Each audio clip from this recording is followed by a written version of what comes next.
കുടുംബ പ്രതിഷ്ഠ. ഈശോയുടെ തിരുഹൃദയമേ, ഈ കുടുംബത്തെയും ഞങ്ങളെ ഓരോരുത്തരെയും ഞങ്ങൾ അങ്ങേക്ക് പ്രതിഷ്ഠിക്കുന്നു. ഞങ്ങളുടെ ഈ കുടുംബത്തിൽ അങ്ങ് രാജാവായി വാഴണമേ.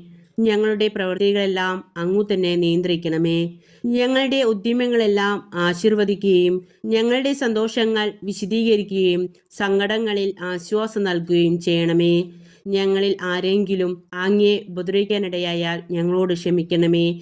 ഈ കുടുംബത്തിലുള്ളവരെയും ഇവിടെ നിന്ന് അകന്നിരിക്കുന്നവരെയും സമൃദ്ധമായി അനുഗ്രഹിക്കണമേ. ഞങ്ങളുടെ മരിച്ചുപോയ കുടുംബാംഗങ്ങളെ നിത്യഭാഗ്യത്തിലേക്ക് പ്രവേശിപ്പിക്കണമേ. ആത്മീയവും ശാരീരികവുമായ എല്ലാ വിപത്തുകളിൽ നിന്ന് ഞങ്ങളെ കാത്തുകൊള്ളണമേ. സ്വർഗത്തിൽ അങ്ങയെ കണ്ടാനന്ദിക്കുവാൻ ഞങ്ങൾക്കെല്ലാവർക്കും അനുഗ്രഹം നൽകണമേ. മറിയത്തിന്റെ വിമലഹൃദയവും മാർ യൗസേപിതാവും ഞങ്ങളുടെ പ്രതിഷ്ഠയെ അങ്ങേക്ക് സമർപ്പിക്കുകയും ജീവിതകാലം മുഴുവനും ഇതിൻ്റെ സജീവ സ്മരണ ഞങ്ങളെ നിലനിർത്തുകയും ചെയ്യട്ടെ. ഈശോയുടെ തിരുഹൃദയമേ, ഞങ്ങളെ അനുഗ്രഹിക്കണമേ. മറിയത്തിന്റെ വിമല ഹൃദയമേ, ഞങ്ങൾക്ക് വേണ്ടി അപേക്ഷിക്കണമേ. വിശുദ്ധ മർഗ്രീത മറിയമേ, ഞങ്ങൾക്ക് വേണ്ടി അപേക്ഷിക്കണമേ. വിശുദ്ധ ഔസേപിതാവേ, ഞങ്ങൾക്ക് വേണ്ടി അപേക്ഷിക്കണമേ. വിശുദ്ധ അൽഫോൻസാമേ, ഞങ്ങൾക്ക് വേണ്ടി അപേക്ഷിക്കണമേ.